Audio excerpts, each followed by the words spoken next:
If you have an interest in horses and love learning more about horses, the horse industry, teaching, or even managing your own horse business, then you're in the right place. We would love you to join us on our mission, which is to improve the lives of horses around the world through the education of riders, handlers, and trainers. So get comfortable, listen in, and enjoy. This has been another episode sponsored by Online Horse College. If you haven't had a look at the wide variety of equine-specific accredited courses, then go to onlinehorsecollege.com and I'll see you over there. If you'd like to acquire more customers and generate more sales with less effort, then talk to Sophie Barrington at Archer Creative, the first and only full-service equine marketing agency in the Southern Hemisphere, serving Australian and international equine brands. Go to horsechats.com, search for Sophie, search for Barrington, or search for Archer Creative, and her contact details will be at the bottom of the page. Now, today I'd love to reintroduce again Jonna McLean, and I just love the series that he's doing. He's taken a foal from, just being born, and we're up to the stage now where we've talked about mounting the horse and just the first little bit of sitting on the horse. And we're going to now talk about going from the round yard to open spaces in walk, trot and canter, so proofing the riding aids. But before I do that, how are you tonight, Jonna? I'm very good. It's very, very cold down here in Victoria, but we're coping. Oh, that's good. That's good. Yeah, we're having some lovely days and cold nights, I think. Yes. Yeah. Indeed. Or I just ducked down and put a rug on a horse, actually, just before I called you, so that's why I was a couple of minutes late. Oh, no worries. No, that's all right. All right. Now, the first thing we've got, and I love the way that you go over, you teach a horse something, you teach it in such gradual steps. I'm sure the horse barely knows that he's actually being introduced to something new. But then you keep going back and confirming and making sure that everything's intact. So the first thing we're going to talk about is to ensure that all pressure release systems are intact and able to withstand changes in context. All right, so, what we're doing on the ground, and we're talking about stop, go, back, park and yield, which are the main things that you're just asking the horse to do. So would you like to talk about all that again, please? Glenys, to make sure, the reason we go over these things is because people aren't that aware of contextual changes, whereas a horse is really, really attuned to things, and It might be the time of the day, it could be the weather, it could be just something that happened the previous night that the owner, rider or trainer doesn't realise what's happened, and the horse might come into you with a slightly higher arousal state, and that will affect things. So by checking these things, what we're really doing is finding out where is the horse at today, and never ever presuming that it will be a lay-down misère like it was yesterday or the day before. So I'm always presuming that there is something there that the horse doesn't quite get. So it's a bit like, proofreading the script, if you like, is making sure that everybody's on the same page. And now that we're going, transferring our ridden cues to being astride the horse or under saddle, either way, whether it be bareback or under a saddle, is really now the contexts are going to change massively because there's no one on the ground if you're doing it by yourself. And often, if I'm doing that, I'll often have somebody just standing there beside the horse, not doing anything, just being there, so that at least that context isn't changed too much. Because, I think a lot of people will be able to relate to the fact that if the horse gets worried when you're leading it, one of the first things that he does, if he's not too scared, is that he'll probably lean over and touch you or smell you. He's looking for something familiar to recognise that everything is okay and it's not scary. So, it's an important part if you've had a really good affinity with your horse, that those things are really important. And, of course, he can't sniff you because you're now on him. Yes. I'm just thinking, it's so much instinct, isn't it? You were talking about just the slight changes in weather and time of day, but if they're living in the wild, that makes a really big difference as to predators and things, doesn't it? Absolutely, and these things are hardwired in the horses. These flight responses and herd drives and hunger drives, etc. All those traits are hardwired in every horse. It's just that in the horses that are naturally more docile, they don't tend to be as much of an issue. But that doesn't mean that they can't be. They can still be, reinvigorated with a fright or something like that. And we often hear that. Often people will say, "I'm going to a warm a warm blood type of horse because they're quieter, when really there's probably just as much likelihood of the warm blood horse becoming scared and using flight as an escape mechanism as there is a thoroughbred. So that's been my experience, yes. Okay, now you've got now about checking the self-carriage of the aids. Yep. So can you talk a little bit about the self-carriage and just, a bit of an underlying what that means, but what we're actually looking for when we're checking? The self-carriage state is when the horse continues to do whatever you ask it to do with very, very minimal amount of input from the rider or the handler, and it will continue to do that until told to do otherwise. And probably the best example, as I gave in the previous episode, is when the horse continues to halt and he stands there all by himself. In dressage, we call it immobility, which means that the horse has now halted, but now is halting for longer. And if we'd like that to be completely sustainable and able to withstand whatever time context we put into it, so 5 seconds, 10 seconds, 30 seconds, or a minute, or 15 minutes, depending on what you wish to do, then we want to make sure that we don't have to keep holding the reins to do that, or we don't have to use any other signals. The horse will just stand. And the easiest way to describe to do that is if you allow the horse to move, but quietly but quickly. When I say quickly, without using high pressure at the start, but just catching the very first error. And let's say if the horse tries to go forward for a step, then you just put that leg back where it was, where it came from, and then you release the pressure, and you're daring him to move again. And what the horse is now working out, that the very first step of him departing, which is the very, very beginnings of the flight response, if you like, is not profitable anymore. So then he'll probably try something else. And the most common one you get with the horses that don't like standing because they haven't stood very well in their past or something is a bit scary is they'll often start pawing. So the pawing is exactly the same. It's a frustration with going forward. And we see this in horses that are feeding. So when a horse is feeding at the feed bin, he works to paw the feed bin. And that's because the hardwired reaction in the horse is to walk and graze, not to stand still and eat. I love the way that you do repeat and consolidate everything. So can you talk about repeating, consolidating, and this time under saddle? Repeating and consolidating everything under saddle is really important because, as I said previously, the context in which you are now on the horse, because the context is different to being on the ground, is now possibly scary to him. So that's why we need to repeat it, because we need to find out what our mission is when we are astride the horse or lying on the horse at all.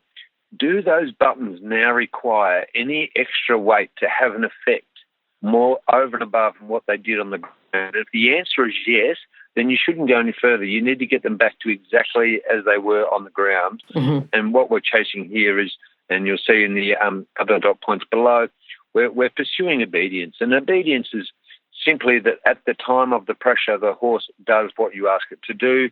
And if it was both reins, the horse should step backwards or stop or turn or go from your leg. So that should happen at the same time as the cue, not later. So that delay is resistance, and we can talk about that a little bit later on too. Okay, and I know that the importance of context and trying to mimic the best way that we can the sight, the direction of rein and leg cues. So maybe talk about that and the importance of where we're up to now. So if we're in the round yard or we're in a stable or we're in a pretty familiar environment that produces relaxation and the horse is comfortable in that environment, he's quite happy just to park there while you tack him up or put his boots on or whatever, or taking his rugs off, and he's quite comfortable with that. You'll find the park will be quite easy. But now when we start doing things like mounting, dismounting, turning, stopping, reversing and going, then we need to find out whether in that context the aids will stay obedient. And then what we need to do is then examine in the ridden area, so out on the dressage arena, in the indoor or wherever we are, do those things, are they affected by the new context? And it might be the case where the horse on the ground is really, really quite comfortable and predictable, light and obedient, in other words, in the indoor. But now when you get on and there's nobody there beside him, all of a sudden now you're not part of his visual picture. You've taken yourself out because you're now out of his visual field. You're sitting on him directly behind him, out of his eyesight, and that can become a little unnerving. So we need to make sure that the aids stay still really light and obedient. And if they don't, you just simply dismount, refresh them, go back over them again, and then remount again, and then see if they're any better. And then if they're still no better, then go back to the context in which they were better, which is probably the round yard or wherever it is. Never be afraid to go back a step, literally. So keep repeating that. I know we've talked about self-carriage and we should check for it often, but how often is often when we're checking self-carriage? Look, to be completely truthful, with everything that I do on every horse, every time I ride it, I check for self-carriage probably every 15 or 20 seconds or so. Okay. So, for example, if I'm riding a horse, and I'm not sure if people will be able to understand this, but once we are able to get him to go reliably and comfortably from our leg cues and our rein cues, and they are reasonably complex, as we know, but just to keep them simple, so we'll just keep it to turn, stop and go. Once the horse is going on our line at the speed that we want, and he's doing it all by himself, that is the definition of self-carriage, he's doing it all by himself, then he will then be really quite comfortable with you holding the reins and the connection to his mouth, and we call that contact. So I call it my internet. So my internet is really the connection between my hand and the horse's mouth.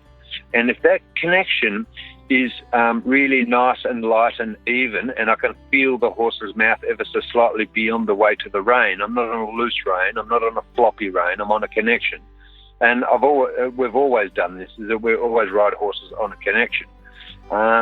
Because a really, really light rein, and let's call it the true meaning of contact, and if we want to put a weight on it, let's say somewhere between 70 and 100 grams, if you like, if you're on a single rein system. The Western horses are actually on none, of course, because they don't like contact at that stage. They want to be able to do it, but when I say they want to be able to do it, they would like to get to the point where they can do everything just with their own body. So they're going beyond that level. That's quite interesting. And really effective, of course. But what we're doing in equestrian is riding them on a contact. So what a very long-winded explanation, I apologise for that. But really what we're trying to say is when the contact is really light and really even, you're actually testing for self-carriage if your contact is light. And it's the main, So when you ask me how often do I do it, and I said, probably every 20 seconds or so, it's probably the whole time. Whenever I can, I never not do it. Because I need to find out what is he doing. If I'm holding him, then I'm training him to be held. And I don't want to train him to be held. I would like to just train him to do what I require of him and continue to do that by myself, because then I can feel other subtleties. Whereas if there's a slightly a resistant process from my leg aid or from my rein aid, then I'll be focused on that and I won't be able to listen to some of the other things that he's giving me feedback on, whether it be a rein pressure or resistance to my leg, because I will be preoccupied with the weight that I have. And I know that, we're talking about contact, and then you talked about, differences between Western classical, and I also know that, you've got a lot to do with racehorses and racing, but the methods and the techniques that you're using, even though there are slight differences, I suppose, in the end product, they seem to be, to me, ones that you could use on any young green horse. Is that right? It is absolutely right, Glenys. And I've got quite a few people that have riding in Western saddles and bitless bridles and in various states and also overseas as well. And they all agree that when things are difficult for the horse to be able to do something, for example, walking on a tarpaulin, going to a horse float, going across a creek and they have to lead it, they do have to use pressure. And when they have to use pressure, well, clicking to it and feeding a carrot probably isn't going to cut it because they're only fairly light pressures. But by the same token, they have to use pressure with the rein or the lead rope or a whip or whatever it is to encourage the horse to give them the correct answer, in which case, as soon as they do, they take the pressure away the same as us. All they're doing is taking to the next step where it might be on a voice cue or on some sort of body signal. So, again, it comes down to a more classical approach. So, in a lot of ways, I believe a lot of the really good Western riders got classical better organised than a lot of dressage riders, in my own opinion. If you're an equestrian coach or a horse riding instructor, or even if you aspire to be one, have a look at the free video series for horse riding instructors on the Horse Chats website. Go there now, have a look, horsechats.com. Now, this habituation process, it continues on under saddle. How does the movement, the leg movement, the body movement, tell us a little bit about the habituation process and how it continues under saddle? Yeah, and it becomes more complex because the amount of areas that we start to discover under saddle become greater because we're going further, we're covering more distance, and we're probably a lot more likely to encounter variations, abnormal variations in contexts such as dogs and prams and kids and rain and hail and all those sorts of things. So that's where we really need to make sure that all our buttons are actually working really, really quite well. And I'll just add something here that I would like to think that every time that we are doing anything with our horse, whether it be walking or trotting a circle or cantering, that we practice that and aim to get to the self-carriage state in at least 4 or 5 different contexts, and then it's able to withstand considerable change. So, we do the same thing with horses that are not good into water jumps, for example. Once you have a horse going predictably and reliably into a water jump the first time, and then you can do 5 to 7 repetitions, and then you can change your context 5 times, you pretty much say 5 different water jumps in 5 different locations with the same level of obedience. Mm-hmm. You're ready to compete. So it's very, very, these outcomes are really predictable. Science has been able to establish these things. We're really fortunate to have that degree of understanding from the scientific community to know these things, because I know certainly when I was younger, it was basically gallop your horse as fast as you can into the water and you might get in there. Yes, I think things have certainly changed a bit. Yep. Just going back now to the mounting, the dismounting, we need to do it both sides. We need to keep our horse in park. Yeah. Do you want to talk a bit more about mounting, dismounting, and also the mount speed? We want everything smooth, but how we start off, but then how we get it to the smooth. And Okay. Probably the easiest way to describe the outcome is to make sure that the mounting speed does not affect the self-carriage state, whether it be mounting near side and dismounting offside or vice versa. So not everybody's up for mounting the offside, but I encourage all my riders to practice dismounting on the offside. And the reason that I give is that all of a sudden you've got a badly strained left ankle. You probably shouldn't mount on the near side. You should probably mount on the offside. Mm-hmm. And if you wish to land on your leg, which is a little bit more sound than your left leg, then you're probably going to need to land on your right leg. Now, it's up to you whether or the person riding, whether you wish to take most of the weight on the other leg, whether you do it from the near side or the offside. Either way, the horse has to be able to withstand that now abnormal dismounting and mounting shape, because you won't mount and dismount like you normally do. So it will be different.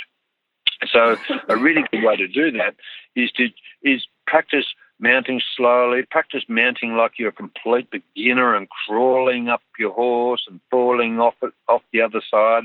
And that's what I do with the younger horses.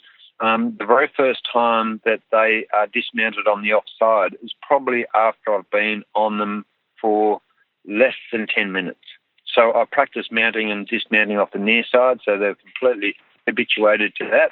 Yep. And he hasn't violated the self-carriage state of park. And then just by using my right rein and getting him to look a little bit right, so now I have slight flexion right so he can clearly see me. Yes. Then I quietly but quickly dismount and land on my feet beside him. And sometimes that is really quite scary for a horse, because all of a sudden now you've appeared in his vision on his offside. And we know from science that horses are much quieter in the near side eye than they are in the offside eye. So nearly every time, this is what I believe anyway, the most uncomfortable way to fall off is falling off on the offside.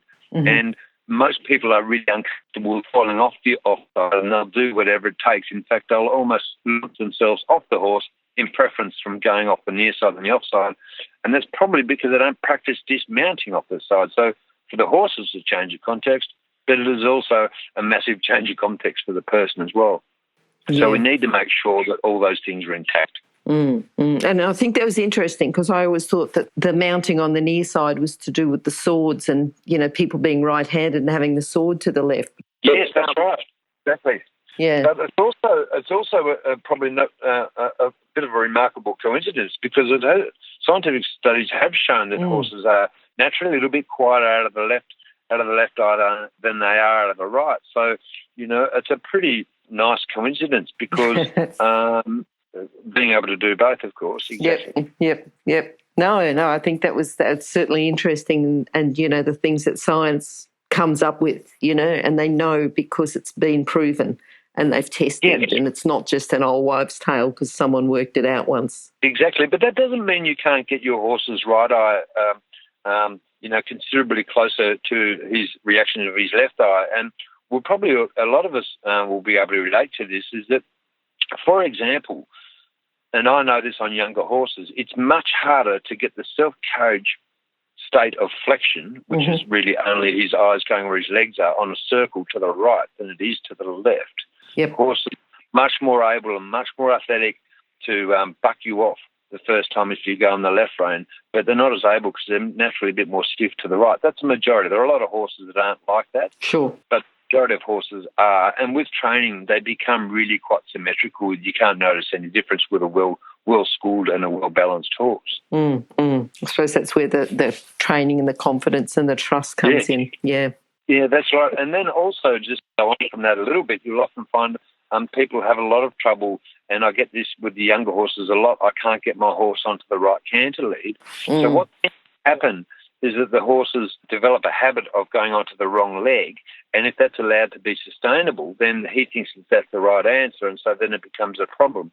But then once we correct that and we try to make sure that he doesn't ever practice that, because you only get better at what you practice, is trying to eliminate the number of times the horse does it incorrectly compared to correctly, that those ratios rapidly change, and then we consolidate them, you would tend to find that after a year or so, the horse's right lead will probably end up being better than the left because you've focused on it so much, and I see that a lot. Okay.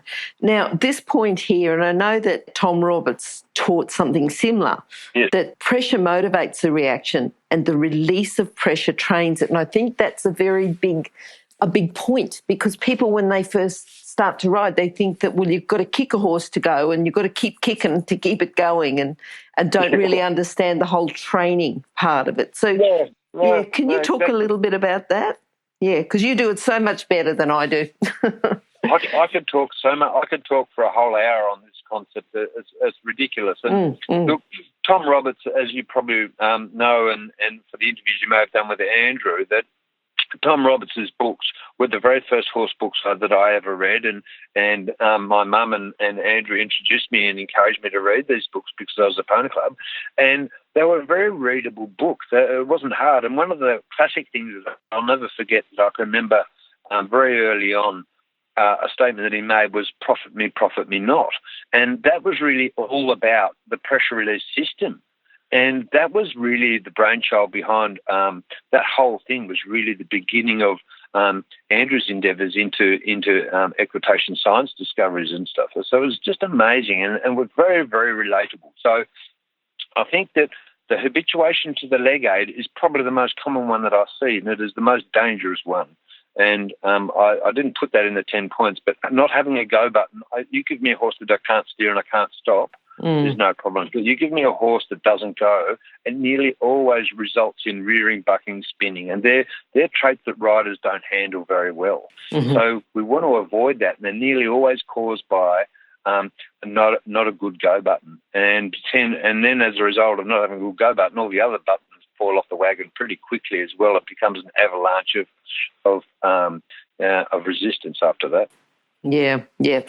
If you're an equestrian coach or a horse riding instructor, or even if you aspire to be one, have a look at the free video series for horse riding instructors on the Horse Chats website.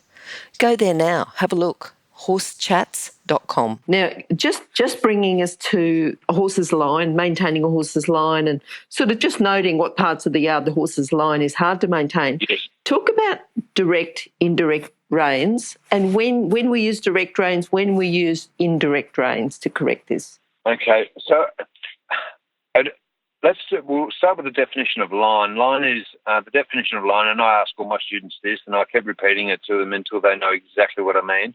And it means that where the rider intends to go within inches, or here I am showing my age, should be centimetres, shouldn't it? But a very small amount of space either way. So then I ask people how they ride a straight line for a start, and that's where I start. I start in the arena. How do you ride a straight line?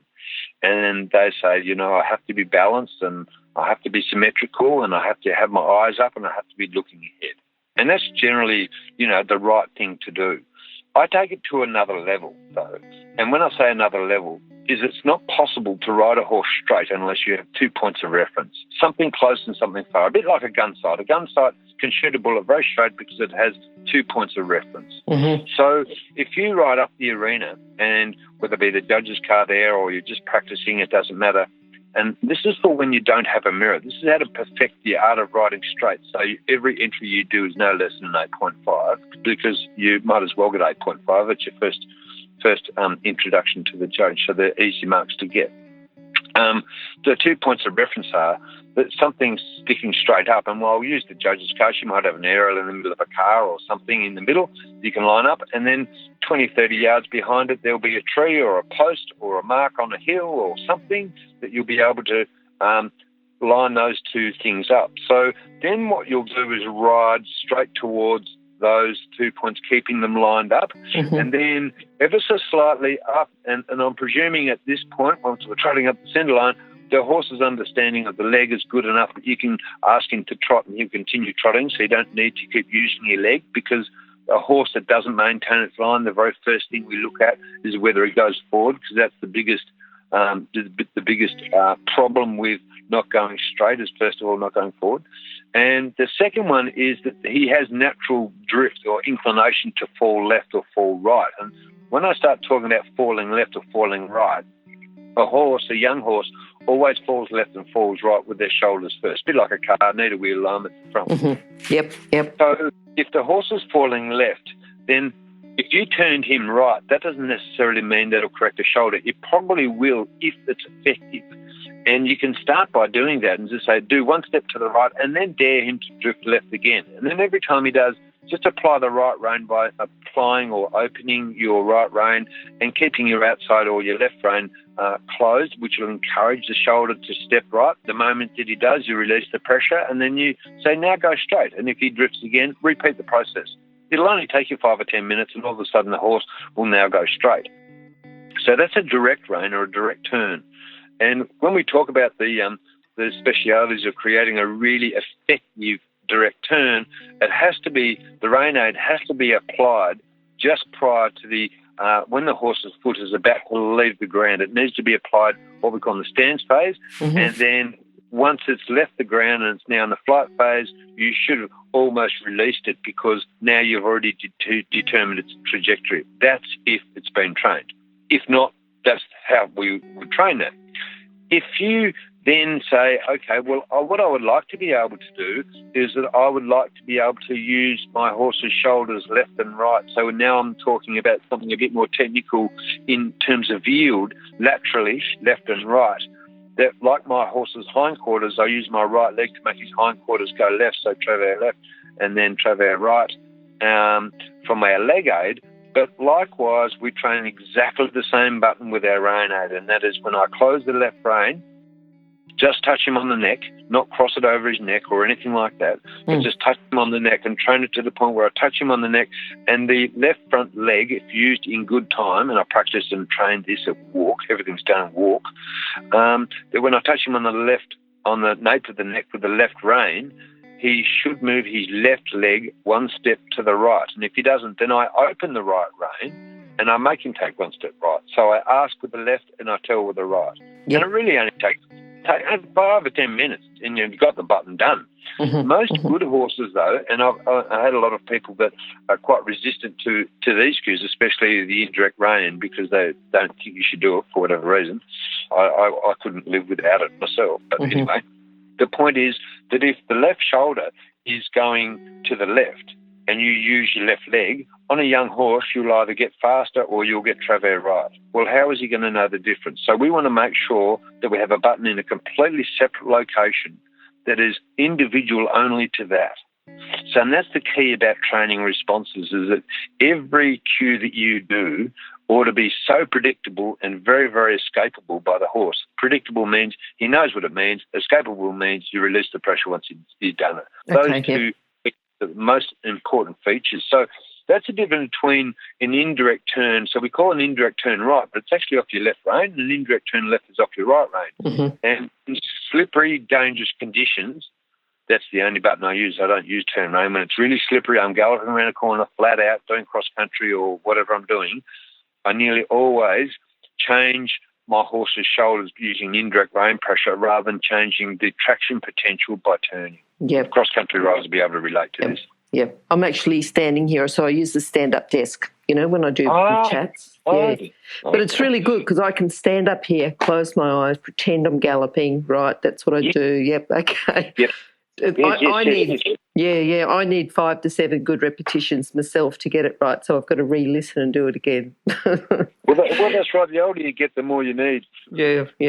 Okay, so to do with horses, we need 5 to 7 good repetitions without an error. You talked about it earlier with the water. Yep.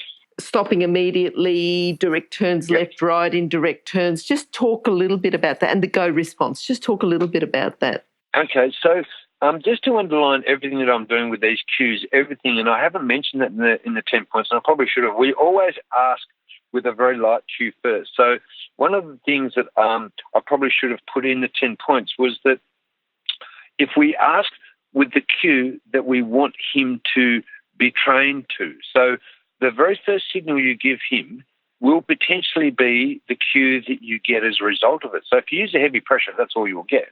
But if you use a light pressure, then follow it through with a stronger pressure, then release it at the right time, it will end up being light, guaranteed. Doesn't matter how bad the horse's mouth is or what the situation is, as long as he's not scared. Mm-hmm. I mean, you can't train when the horse is scared anyway. All you can do is survive it and then review what you need to do.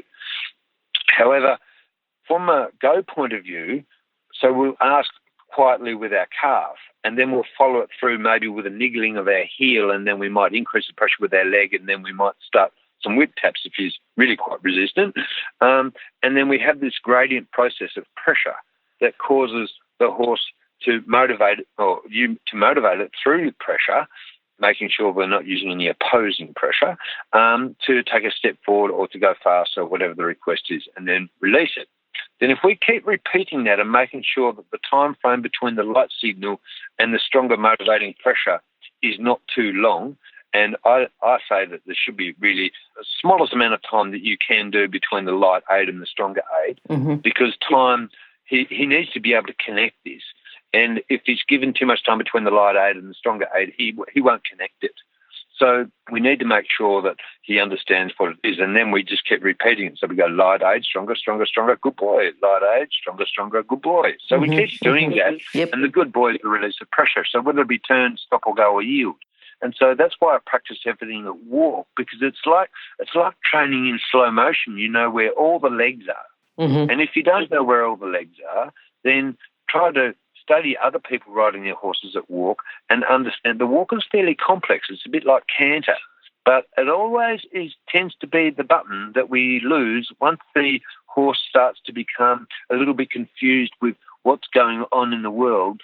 Nearly always the first victim is the walk and the halt and the immobility and hence park as well. So it goes like that. It's really, really easy to see. Horses that are really scared don't halt and don't park and they don't walk. They just jog. Yes. You see that on. If someone can't get their horse to walk, then you wonder about the training, don't you? Well, you do, and just give everybody a tip. Those people out there that have horses that jog a lot. Then with a horse that jogs, I just get on the horse and then I say, okay, walk on, and the horse might walk for a while, but then I have a canter and then he can't walk after I've had a canter, been way too exciting, or I've been out cross country and he can't walk anymore, and now he has to jog everywhere and he's going home. Yep. So then when I'm getting closer to home, I will start to say, now I want you to jog in self-carriage really slowly. So I'll keep giving the rein, and when I give the rein and he accelerates, I'll apply the rein and say, no, wrong answer, no, let it go faster. But just keep jogging. don't mind, in self-carriage. Okay. And it only takes 30 or 40 seconds. And because the rein is now really light and he's not trying accelerating because it wasn't profitable, this is far easier. I think I prefer to walk. Okay. That's a really good tip and really good training. Yeah. Yep. Okay. And makes sense, like allow the horse to do what you want it to do, make it comfortable when you want it to walk. Well, that's right. Yeah. I can remember years ago that, we'd had horses and they say, I'd really like to have my horse that doesn't jog out on a trail, and we tried turning them left and we tried walking them backwards and do all those sorts of things. But really, at the end of the day, the reason the horse jogs is because your stop button doesn't work. That's really the essence of the whole thing. The go button's turned on, you can't turn it off, and the accelerator's jammed down to the floor. So you've got to take the rock off at some point and put in a good stop button. Yep. If you're an equestrian coach or a horse riding instructor, or even if you aspire to be one, have a look at the free video series for horse riding instructors on the Horse Chats website. Go there now, have a look, horsechats.com. That's great. We've sort of gone through. We've gone through the 10 tips of proofing the aids, going from the round yard to the open spaces, and again, just in a logical step-by-step, going back over some very simple principles that are just very consistent all the way through. But, Jonna, I've taken a few points here. I just want to go over them. Let me know if I'm on the right track or if you want to talk about them a bit more. Just this whole timing of pressure and the release. So the training is happening whenever the release occurs. Yeah. Exactly. We're rewarding every good try by the release of pressure. Yeah. So if it's a good try and the horse is thinking in the right direction, that's when we release the pressure, scratch the neck, have a rest break, just to reinforce that that's the correct answer, even if it's only a try. That's exactly right. And even if you release too quickly and then he doesn't end up doing it, the classic one is we're going from trot to walk, and you might have somebody that holds the rein for too long and stifles the very first walk step. So you say, release the rein. And then they release the rein too quickly and the horse doesn't walk, he continues to trot. It doesn't matter. As long as you identify the fact that you've actually done the wrong thing. I mean, one or two mistakes is not a problem. Horses are very able to withstand those small sorts of errors like we are, as long as we know that we have made the mistake. Yeah. Yep. Okay, now the next one, the 5 to 7 repetitions. I know you're really big on that. If a horse does 5 to 7 repetitions in a row, that's plenty to end the session on. Exactly, because if you do any more than that, you're probably going to have a bit of brain fatigue here, and then he's not able to physically respond to the cue, and now you're detraining. So that's the danger. Yep. And all you do is in a row, exactly. Yep. Okay, now I know we've got to think carefully about how our aids are applied, but also to applying the aids, but we've got to think about the location on the horse's body they affect. The reins affect, is it from the withers forward, the legs back? Yep. Okay. That's right. The separation of those things is really important, especially if you wish to pursue independent mobility of the shoulders and the hindquarter. So it's in front of the saddle, isn't it? Not in front of the withers. Exactly. Yep. Okay. Yep. So, in front of the. So really, when we're using a reins laterally, it's really at the junction where the shoulder meets the neck, really, and it's exactly where your hands need to be anyway. Okay. It's not far from the scratching point anyway, so it's a readily usable site to be used. Yep. All right, now thinking about the aids that we're going to use under saddle, but even just leading a horse and working with the horse on the ground, we still should use the same aids on the ground that we're going to use under saddle, even if we haven't used under saddle yet. So we're training the saddle aids on the ground first. Exactly. And the thing that I would like to add, and I don't think I've said this before, the moment you catch your horse, you're either training it or wrecking it. Yes. Okay. Yep. Yeah, so it's not just lead the horse out and, it doesn't matter how you lead it out and don't start training it until you've got the saddle on. It's training it the whole time. Yep. That's right. And my pet hate, Glenys, is, when I see people leading their horse either in a bridle or in a head collar, and they're at the full length of the lead rope and the horse is behind them, they will be mown down at some point, because if you get into the habit of doing that with this horse and you forget not to do it with the next horse, it could be your demise, Yes. Now, I know that, again, with the logical step-by-step training, we just change one thing at a time. We don't want to change two things, because if anything happens, we don't know why it's happened. It's just changing one thing at a time, confirming, making sure we've got that changing context correct before we go on and change another thing. Precisely, especially if you're pursuing some sort of resistance on a button or something like that and you only change one context, you can be fairly sure that you're right. Yep. And stop, turn, reverse, they're all done with the rain signals. Stop, turn, reverse. In the beginning, they're all done with the rain signal. Mm-hmm. Later on, we will add the leg aid for reverse, but you have to be very careful with this and you have to be quite skilled at it to do it well. But it becomes a classical cue with the leg going backwards behind the girth. But we add that really much later because, of course, anything to do with the leg, with both legs especially, the horse is going to want to go forward. So this is a really complex and dangerous area. So I don't go there until the horse is really well schooled at being able to produce a really light signal in reverse that is done with equal diagonal pairs, and I can do it 4 to 5 steps at a time off a light aid. Then I'm ready to make it a classical cue with my leg aid, but not until then. While it's heavy in the rain, you'll only meet more disaster. All right, so we're at this stage then, and we'll talk about using the legs a little bit later on. Now, the rein and the leg, we never use them at the same time. We use one before the other, one and then the other, and then and change between the two. Yep.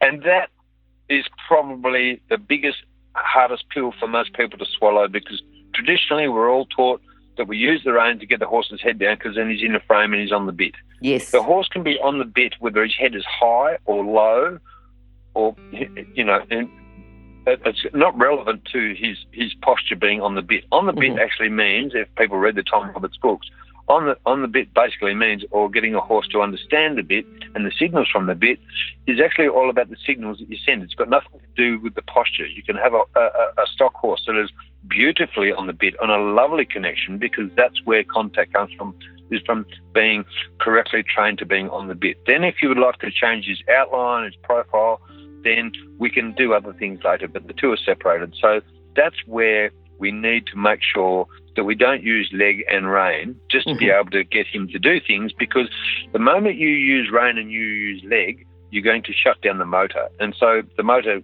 all the power comes from behind. We're riding a Volkswagen here. And if you do any rein systems, then you're going to shut down any potential or certainly any maximum potential of capability of the horse's motor. So it's a little bit like driving your car with the brake on. There's no point, and it's not ethical anyway. And I always find that once the horses are being ridden correctly from the back to the front, not from the front to the back, they just adopt their own perfect little natural outline anyway. Yep. Okay.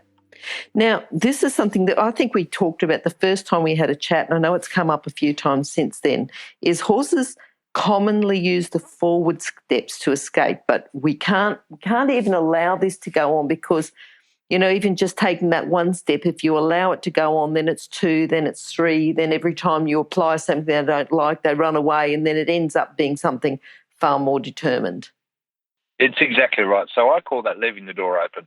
So in other words, you might leave the door open to maybe find out whether the horse is going to escape. So you might give him a very, very lightest of rein pressures or maybe none to dare him to step forward and then correct it. But then if you don't have any rein pressure or you have some and you allow him to take 4 to 5 steps in a row or he runs and he's able to put considerable number of paces and distance between the time that he started to the time you corrected it, then that will become an ingrained mechanism for him to be able to escape. And that's exactly part of his hard wiring. Getting back to Tom Roberts, profit me not. Well, I just took 10 steps. That really did profit me. I think I'll do that again. And is it that if we lose that stop, go, park, does it mean then that the horse just doesn't understand what's been asked of it? That's exactly right. So we tend to find that once you lose that stop button, nearly everything else unravels. Okay. Just about everything else unravels because now the opportunity to completely avoid being dictated by the rider's signals is now really obvious because one button has completely fallen off the wagon. Okay. Now, obedience. How would you define obedience? Obedience is really simple. At the time of the cue, the response occurs, so there's no delay. Okay. And whatever level of training that the horse is at, that's the level that you should be giving the cue anyway. Yep. Exactly. People complicate this definition. It doesn't need to be complicated. It's really, really clear. At the time of the cue, the response is given. Yep. Okay, so once the obedience is consistent, okay, and the horse is always giving that response, you really want to increase the predictability of your horse reactions to whatever you're training it to. Precisely. And the hardest point in training a young horse to become a more established horse is getting it from a basic level of education through to an obedient level of education. That is the single biggest hurdle on basic training. And I can't tell you how many people have said to me, this just goes to prove we should be practicing our basics. And that to me is a really staggering statement, because I would never get in an aircraft and not let the pilot check that he has everything operational before we fly. Why would I do it on a horse? Yep. If you're an equestrian coach or a horse riding instructor, or even if you aspire to be one, have a look at the free video series for horse riding instructors on the Horse Chats website. Go there now, have a look, horsechats.com. Okay, so I know that you're really big on this statement, and that's a well-trained horse is a safe horse. Yeah. This is probably something that is overlooked by so many people, and probably including insurance companies worldwide, is that the number of accidents that horses cause is pretty astonishing. If anybody wants to have a look at the numbers, whether it be in this country or in another country, it's pretty amazing. From all the domestic animals in the world, our horse is the single biggest cause. Look, and I think it's exactly the same, is that the most predictable horse is a well-trained horse. And that means that our margin of safety is increased. That means there's more things we can do with it. That means that more people are able to ride the horse, able to handle the horse.